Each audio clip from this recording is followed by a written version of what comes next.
Hi hello welcome to my channel. Congress ప్రభుత్వం రైతు భరోసా కింద 15,000 రూపాయలను రైతులకు ఇవ్వనుంది. అలాగే 12,000 రూపాయలను కౌలు రైతులకైతే ఇస్తోంది. అయితే రైతు భరోసా పథకాన్ని భూ యజమానులతో పాటు కౌలు రైతులకు కూడా అమలు చేస్తామని తెలిపారు. ప్రజాపాలన గ్రామ సభల్లో కౌలు రైతు పథకం కోసం దరఖాస్తు చేసుకునే అవకాశం కూడా కల్పించారు. కానీ కౌలు రైతులను ఎలా ఎంపిక చేస్తారన్నదే ఇప్పుడు చర్చనీయాంశంగా అయితే మారింది. ఇందుకోసం ప్రభుత్వం చాలా కసరత్తు అయితే చేస్తోంది. ముఖ్యంగా కౌలు రైతులకు రైతు భరోసా ఇస్తే పట్టాదారులు అంగీకరిస్తారా అన్న ప్రశ్న ఇప్పుడు తలెత్తుతోంది. రాష్ట్రంలో అమలు చేసే ఏ సంక్షేమ పథకానికైనా లబ్ధిదారులను గ్రామ సభల్లోనే ఎంపిక చేస్తామని కాంగ్రెస్ ప్రభుత్వం ఇప్పటికైతే ప్రకటించింది. కౌలు రైతుల గుర్తింపు ప్రక్రియను కూడా గ్రామాల్లోనే చేపట్టే అవకాశం ఉందా, లేక మళ్ళీ 2-3 రోజుల గ్యాప్ అనేది తీసుకుంటారా అనేది తెలీదు. రైతు బంధుకు సీలింగ్ పెట్టాలనే డిమాండ్లు కూడా వస్తున్నాయి. వచ్చే అసెంబ్లీ బడ్జెట్ సమావేశాల్లో చర్చించిన తర్వాత ప్రభుత్వం ఓ నిర్ణయానికి రానుంది. రైతు భరోసాపై అసెంబ్లీలో చర్చించే క్రమంలో కౌలు రైతుల అంశాన్ని కూడా చర్చించాలనే ఉద్దేశంతో ప్రభుత్వం ఉన్నట్లు తెలుస్తోంది. ఫిబ్రవరి, మార్చిలో జరిగే బడ్జెట్ సమావేశాల్లో చర్చించి మళ్ళీ 4 నెలల తర్వాత నిర్వహించే గ్రామ సభల్లో లబ్ధిదారులను ఖరారు చేసే అవకాశాలున్నట్లు చెప్తున్నాయి వర్గాలు. ప్రస్తుతం అభయ హస్తం దరఖాస్తు పత్రంలోనూ కౌలు రైతులకు ప్రత్యేక కాలం అయితే కేటాయించారు.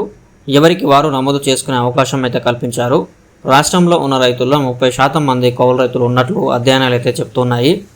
మొత్తం 70 లక్షల మంది పట్టాదారులు ఉండగా సుమారు 21 లక్షల మంది కౌలు రైతులు ఉన్నట్లు పేర్కొంటున్నాయి. వీరిలో 14 లక్షల మంది కౌలు రైతులు సెంటు భూమి కూడా లేనివారు. మరో 7 లక్షల మందికి ఎంతో కొంత సొంత భూమి అయితే ఉంది.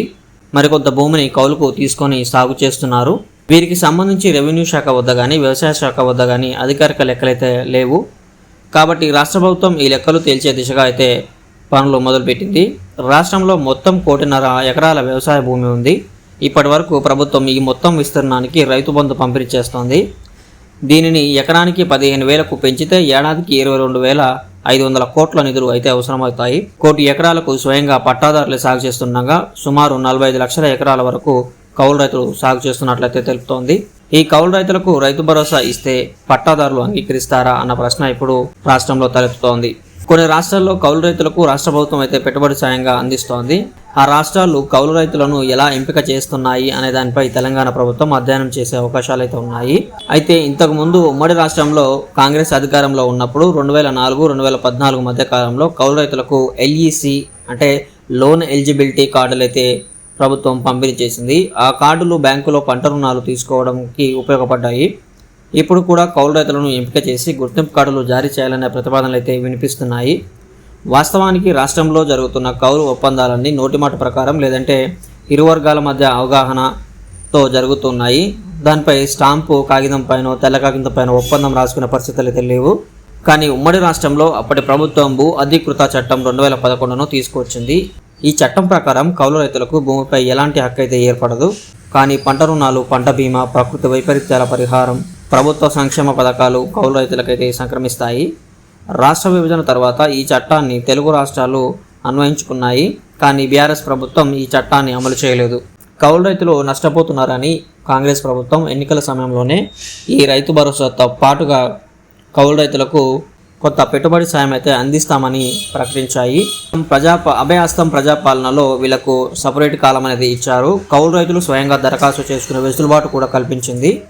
ఈ విధానాన్ని రైతు సంఘాలు, అధ్యయన వేదికలు స్వాగతిస్తున్నాయి. మండల తహసీల్దార్లకు ఈ బాధ్యత అప్పగించి గ్రామసభ ఆమోదంతో కౌలు రైతులకు గుర్తింపు కార్డులు జారీ చేసే అధికారం ఇవ్వాలనైతే సూచిస్తున్నాయి. పంజాబ్లో కూడా కొంతమేర అమలు అయితే జరుగుతోంది. ఈ కౌలు చట్టాలు చేసినా వాటిని అమలు చేయడం లేదు. ఈ పరిస్థితిని గమనించిన 2016 మార్చి 31న నీతి ఆయోగ్ నిపుణులు కమిటీ వేసి భూ కౌలు చట్టం రూపొందించి అన్ని రాష్ట్రాలకు ఆమోదం కోసం పంపించింది. అయితే కొన్ని రాష్ట్రాలు మాత్రమే ఆమోదించాయి. కాగా భూ కౌలు చట్టం ఉమ్మడి ఆంధ్రప్రదేశ్ రాష్ట్రం చేసిన 2011 చట్టానికి దగ్గరగానే ఉంది. కానీ తెలుగు రాష్ట్రాలు ఈ చట్టాలను అమలైతే చేయలేదు. కౌలుదారులు పరిగణనలోకి తీసుకొని రైతు భరోసా అమలు చేయాలనే అభిప్రాయాలు కూడా రైతు సంఘాల నుంచి వ్యక్తమవుతున్నాయి. సో ఇది ఫ్రెండ్స్, ఈరోజు వీడియో మీకు నచ్చినట్లయితే లైక్ చేయండి. అలాగే మన ఛానల్కి సబ్స్క్రైబ్ చేయండి. Thank you friends.